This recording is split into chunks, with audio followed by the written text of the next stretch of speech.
PBA playoffs na. Action pack para sa apat na koponan. Quality game ang naging laban. Phoenix versus Meralco. Magnolia versus TNT Tropang Giga. Panalo na, natalo pa para sa mga gasolina. Do or die para sa Meralco, pero matinding voltahe ang baon ng mga kuryente. First quarter, di kita ng laban. Maagang pressure defense para sa Meralco. 3 minuto bago nakupo ang bench ng gasolina. Ang puntos ay nanggaling sa kanilang import. At dito, fast pace ang ginawa ng mga gasolina. Kaya hanggang sa pagtatapos ng first half, nangangamoy na ang gasolina papunta sa semifinals. Second half, kontrolado pa din ng mga maggagasolina ang laban. Tila ayaw na nila ang paabutin at bigyan ng kuryente ang voltahe, ang Meralco. Fourth quarter, naging di kita na ang laban. Makikita mo na ang pagod sa mga players ng Phoenix kahit kontrolado nila ang first to 3 quarters.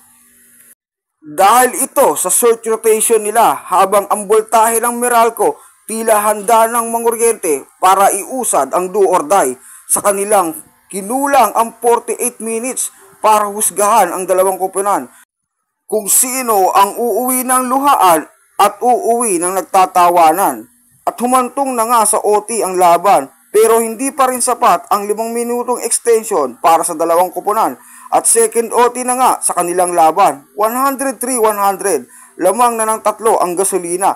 10 seconds left, ngunit itong si Chris Newsom ay ayaw pang umuwi ng luhaan. Bumitaw ng tris para sa green sa 3 overtime ang laban. Total of 63 minutes playing basketball. Dito na mararamdaman ang mga batang gasolina ang kanilang pagod dahil sa short rotation habang ang voltahe ng Meralco ay tuluyan na nga dumaloy at nanguryente para kunin ang game 1 at paabutin sa do or die ang kanilang laban. Salute kay Coach Luigi Trillo na simula sa umpisa ng laban, mahaba na ang pinaguhugutan sa upuan. Second game, napakaraming kaganapan, kanaan kung kanaan, Magnolia versus TNT Tropang Giga.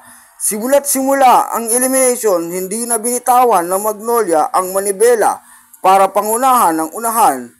At habang ang number 8 seeded team na Tropang Giga, puro kamalasan kay injury ang inabot ng mga weapon nila. Pasalamat sila kay Calvin Optana kahit papalo umabot sila sa pangwalo para makipagbanggaan ang mainit na duelo para sa dalawang koponan sa playoffs. Baliwala na ang dami ng panalo, dito ang tunay na angasan ng laban. First quarter, kontrolado pa ng Tropang Giga pero sa second quarter nang walang yana si Calvin Abueva para pangunahan ng Magnolia at agawin ng kalamangan.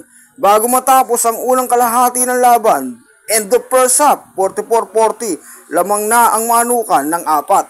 Third quarter, nagpapaalitan lang ng puntusan kaya ang laban ay sa panig pa rin ng manukan. Hindi nakagawa ng run ang Tropang Giga para kunin muli ang abante sa laban at tila wala na silang paghuhugutan dahil karamihan ay nasa upuan at may bandana sa katawan.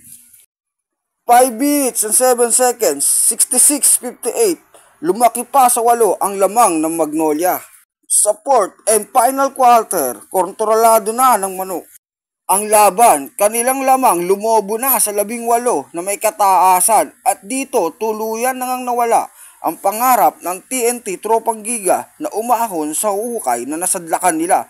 Abante na ang Magnolia sa semifinals at mag-iintay ng kalaban sa panig ng mga kuryente at gasolina.